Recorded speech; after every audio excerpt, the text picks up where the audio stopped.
গাজীপুর কালীগঞ্জের শেষ বিকেল।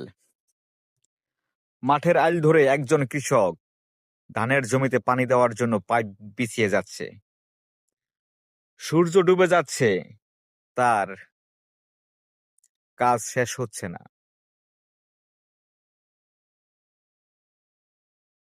কারো কাঁধে সংসারের দায়িত্ব যখন থাকে, তখন সে পুরুষ এটা ছাড়া আর কিছু করতে পারে না। সূর্য ডুবে যাচ্ছে, কিন্তু তাদের পরিশ্রম ডুবে না। গ্রাম বাংলার এই মানুষগুলো জানে, আজ ঘাম জড়ালে আগামীকাল তার সন্তান হাসবে। তাদের হাতে কষ্ট আছে, কিন্তু মনে হাল ছাড়া নেই। মনে রাখবেন, যে মানুষ সন্ধ্যা পর্যন্ত লড়ে যায়, সকালটা তার জন্যই নতুন আশার বার্তা নিয়ে আসে।